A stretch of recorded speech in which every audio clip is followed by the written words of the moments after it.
Hello, my name is Vicky Ellis-Frost. Thank you for the opportunity to share my experience with you. If you have any questions, I am happy to answer them. I want to thank Hannah Dye, Recovery College Practitioner Tutor, and Neil Broadway, Carer Lead Participation Team for their support. Hannah has asked me to put something down in writing about my experience with the NSFT Recovery College as part of my mental health journey. In order to hopefully explain the significance of the Recovery College in my life, I have given some context to how I came across it and why I believe it needs to be formally introduced to the service user, carer, as part of a discharge transition procedure. The Recovery College is phenomenal. For 10 years I was a service user under the care of the crisis and then community team at Helsdon.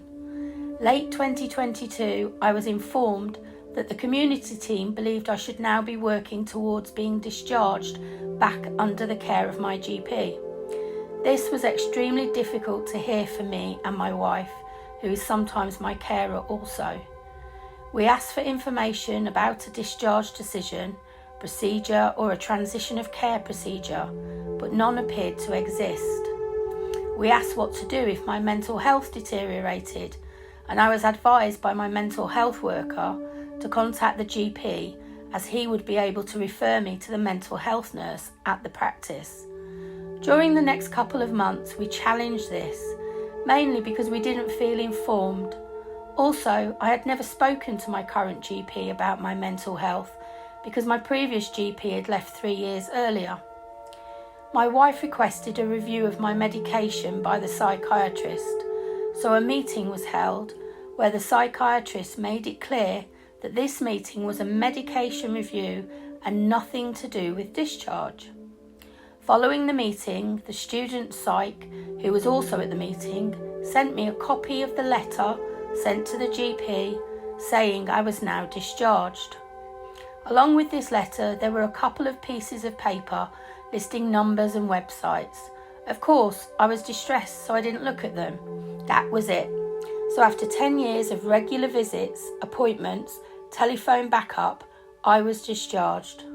I cannot believe a discharge or transition procedure does not exist, because it needs to. The procedure could have reaffirmed that I was now in recovery and could have encouraged and suggested different things. However, I feel really strongly that the NSFT are missing out by not connecting service users and their carers to the Recovery College as part of the discharge process. The mental health worker could have arranged an appointment with me, my carer, and a support worker like Hannah, who could have then have explained about the Recovery College and even encouraged a course to book onto. I experienced a period of crisis after my discharge. I had told my wife that my GP was not to be told about my struggles with my mental health issues, no matter what. Luckily, I have an amazing wife who not only keeps me safe when I am in crisis, but knows when to ignore me, and she contacted my GP. When I saw the GP, he informed us that there wasn't a mental health nurse at the practice, so he referred me back to the community service. Because of the deterioration in my mental health, the response was they didn't have any additional support for me at this time. I received a random email from the Recovery College during this time and decided along with my wife and GP to follow it up. This is the first time I spoke with Hannah. Hannah was brilliant, asking me a bit about myself, suggesting a couple of courses and then suggesting a follow-up support call. I was very overwhelmed by the information, but based on her advice, I attended my first course with my wife's support in the background. When I next saw my GP, I told him about it and asked if he knew about it. He said that the truth was he was sent so many different bits of information, it's easy to get lost in all of it. I've shared my ongoing experience with him and asked him to try and remember the Recovery College. I have attended the courses, which I find brilliant and terrifying, but I keep taking them and I'm learning, and I can repeat them if and when I want to, and I can join by Zoom, and I'm among other people with similar issues. The mental health tutor and the support person on the course are so informative and compassionate and funny. I was actually looking forward to the new timetable coming out.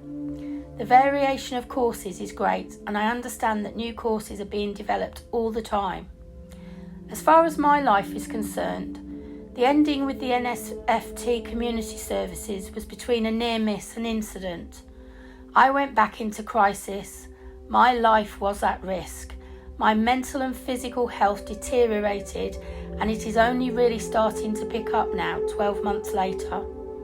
Please consider a discharge transition procedure.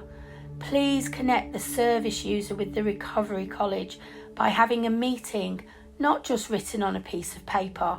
I cannot underestimate this. Recovery is a journey, not a destination. Therefore, regular recovery college pit stops will save lives. Please connect the service user with their GP, not just via a CC letter to the GP, but by the mental health worker arranging a handover meeting with the GP, service user and carer. It is scary being mentally unwell. It is scary being discharged. A few simple measures could be put into place to make a huge difference in service user outcomes. If I can help in any other way, please let me know. Vicky.